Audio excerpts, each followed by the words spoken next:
Es el hombre que gobierna Cuba en uno de los momentos más críticos desde el llamado Período Especial.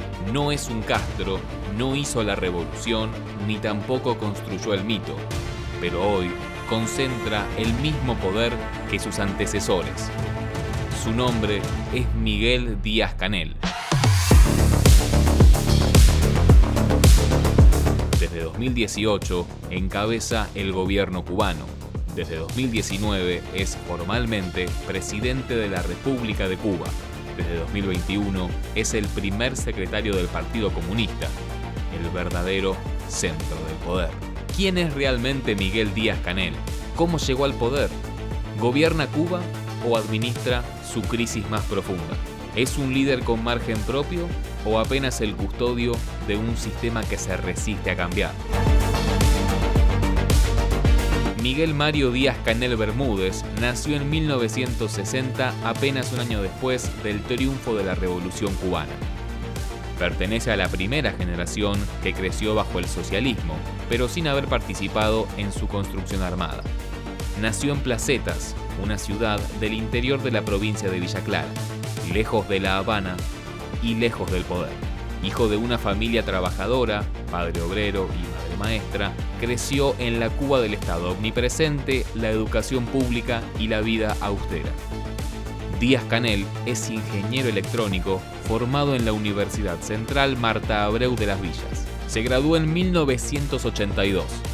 Cumplió el servicio militar obligatorio y fue profesor universitario. Su camino no fue el de las armas, fue el de la burocracia del Estado. Mientras Fidel Castro construía liderazgo desde el carisma y la palabra, Díaz-Canel se formó en el silencio, la disciplina y la obediencia al partido. Ese origen técnico explica buena parte de su estilo: lenguaje rígido, bajo perfil y ausencia de ética. La actual administración norteamericana abrió la puerta a una era de barbarie, despojo y neofascismo, sin importar todo lo que ella pueda significar en más guerra, destrucción y muerte. Su carrera política comenzó en la Unión de Jóvenes Comunistas. Desde allí fue escalando sin estridencias. Fue primer secretario del partido en Villa Clara y luego en Holguín. En esos cargos mostró un perfil que el régimen valora especialmente: orden, bajo perfil y lealtad absoluta. No era un reformista, tampoco un crítico interno. Era simplemente confiable. En el engranaje del poder cubano, Díaz-Canel no se destacó por liderazgo propio, sino por su capacidad de ejecutar lineamientos sin cuestionarlos. Raúl Castro entendió que la continuidad del sistema requería un relevo generacional y alguien que no pusiera en riesgo el control del partido. En 2013, Díaz-Canel fue nombrado primer vicepresidente. Fue una señal inequívoca. No había competencia real, no había internas visibles. El sucesor estaba definido. En abril de 2018, Miguel Díaz-Canel fue designado jefe del gobierno cubano. Por primera vez en casi 6 décadas, un Castro dejaba ese lugar. Pero el poder real seguía intacto. Raúl Castro continuaba como jefe del Partido Comunista. Díaz-Canel asumía la conducción del Estado, pero no el control total del sistema. Meses más tarde, ya como presidente, lo dejaría claro ante el mundo. A diferencia de sus antecesores, Díaz-Canel tiene una vida familiar algo más visible. Está casado con Liz Cuesta Peraza, funcionaria del ámbito cultural.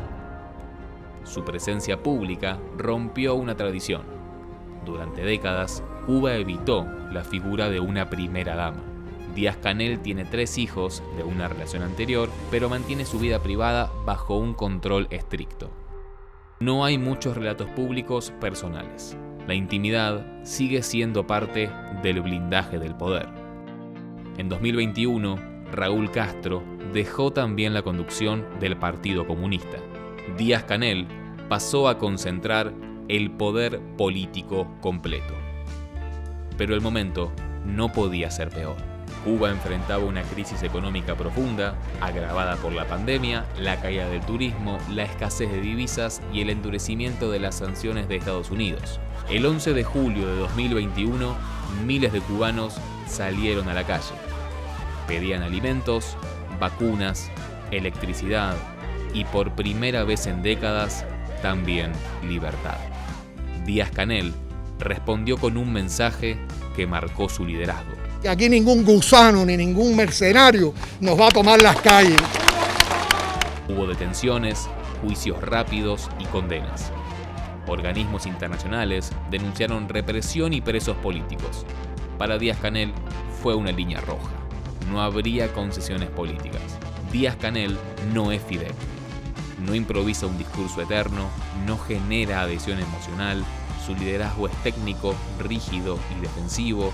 En redes sociales intenta mostrarse cercano, pero cada crisis lo devuelve a su rol principal: defender al partido y al sistema. Para sus críticos, es un administrador del fracaso. Para el régimen, un garante de la continuidad.